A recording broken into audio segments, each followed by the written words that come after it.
ఉల్లాస పల్లవిత పాలిత సతలోకి నిర్వాహ కోరకితమేమ కటాక్షలీలా శ్రీరంగహన్యతల మంగళ దీపరేఖ శ్రీరంగరాజ మహిషీం శ్రియమాశ్రయామః.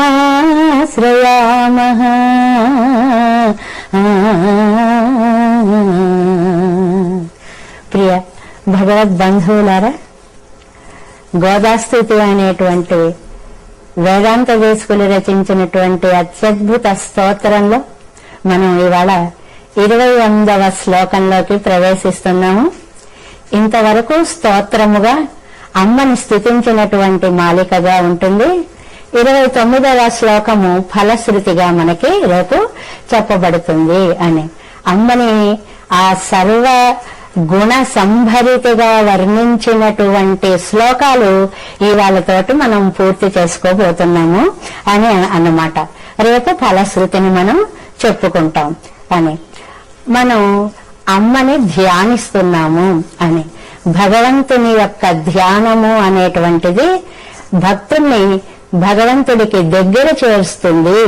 అది మోక్ష మార్గంగా గాని, హృదయ మార్గము అంటే అనుబంధ పద్ధతిగా గాని, ఈ జీవేశ్వరుల యొక్క ఎడబాటును పోగొట్టేటువంటిది ధ్యానము అనేటువంటిది.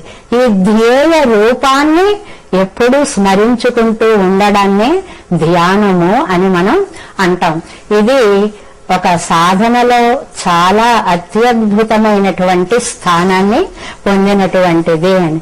మనం ఏ పూజ చేసినా ఏమి చేసినా కూడా ఒక దివ్య మూర్తిని మనస్సుపై నిలుపుకొని ధ్యానించినప్పుడు ఆ మూర్తిపై మన మనస్సు చూపించేటువంటి భక్తి ప్రపత్తులు అవి ఒక సంతత ధారగా సాగుతూ ఉంటాయి.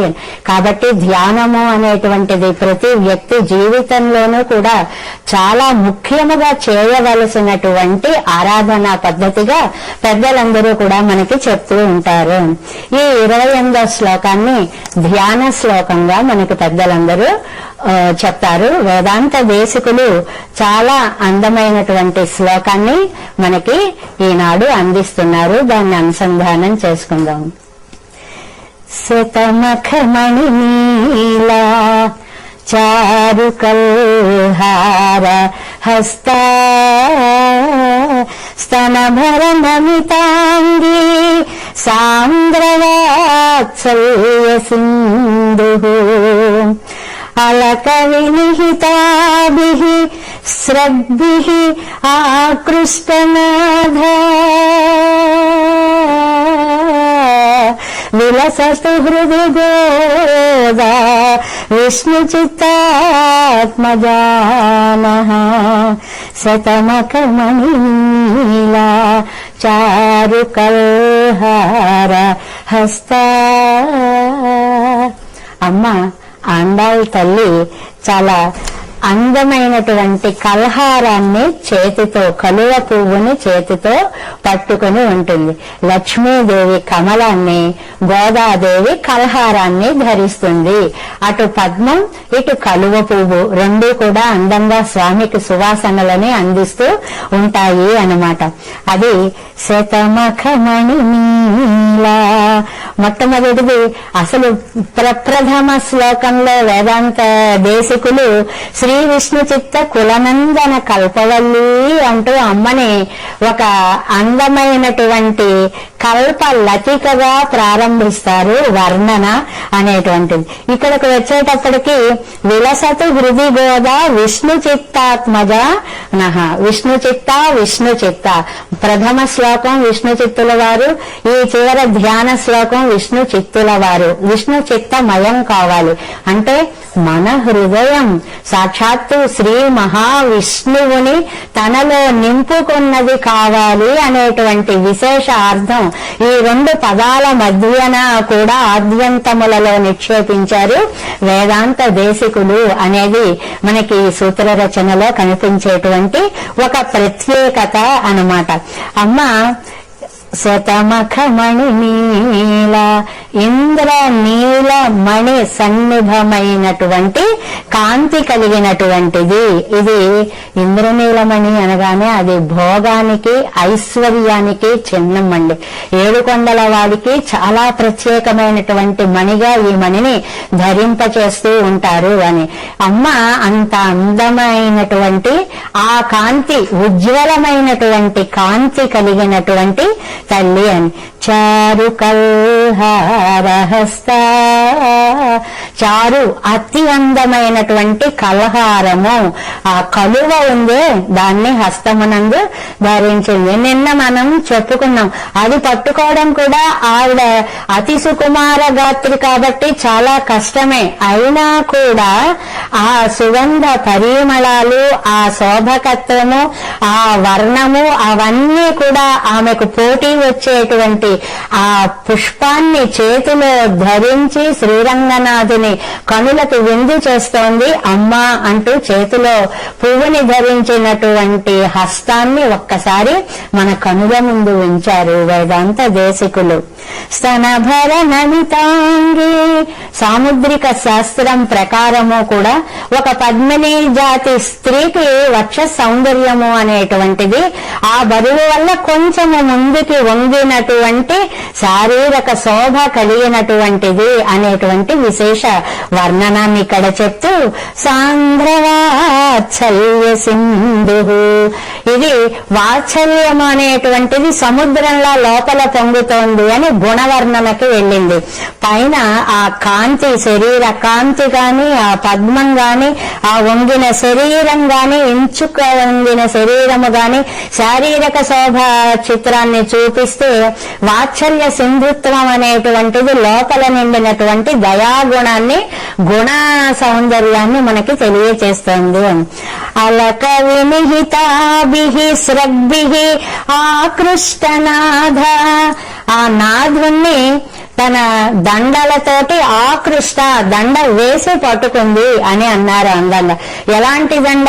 అలక వినిహితాభిహి స్రగ్భిహి, ఈ ముంగురుల యొక్క వక్రతతోటి, పరిమళాలతోటి, సౌందర్యంతో నిండినటువంటి దండని విసిరి స్వామిని మెడలో పడేలా చేసి ఆ దండ చివళ్ళు తాను పుచ్చుకొని ఇంకెక్కడికి పోతావు అన్నట్లుగా స్వోచ్చిష్టాయాం స్రజి నిగళితం యా బలాత్కృత్య భుంతే గోదాతస్యే నమైదమిదం భూయవే వస్తు భూయ అని అన్నట్లుగా అలక వినిహితాభిహి స్రగ్భిహి ఆకృష్టనాథ, అలా నాథుణ్ణి ఆకర్షించింది. ఎందుకంటే ఆవిడ పేర్లు కూడా అలాగే ఉంటాయి మనకి.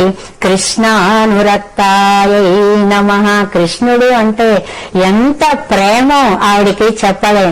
శ్యామాయై నమః, శ్యామ యవ్వన మధ్యస్థ అంటే సరిగ్గా ఈ స్తనభర నమితాంగి వంటి అత్యద్భుతమైనటువంటి వర్ణనలు, దానికి సరిపోయేలాంటి ఆ వయస్సు, ఆ ఇంద్ర నీల మణితో కూడినటువంటి అందమైనటువంటి కాంతి మొదలైనవి.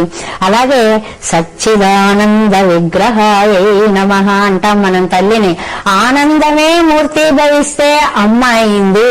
మరి ఆనందమూర్తిని మనం ధ్యానిస్తే మన మనస్సు కూడా ఆనంద సంభరితమే అవుతుంది అన్నట్లుగా విలసతు హృది గోదా, ఎక్కడ ఉంటావు స్వామి నువ్వు అని అంటే మామూలుగా ఆ యతీశ్వరుల యొక్క హృదయ పద్మాలలో ఉంటాను, లేకపోతే గోపాంగనల యొక్క హృదయం పద్మాలపై విహరిస్తూ ఉంటాను అని అంటాడు స్వామి అంటారు లీలాసుకులు తమ యొక్క శ్లోక వర్ణనలో.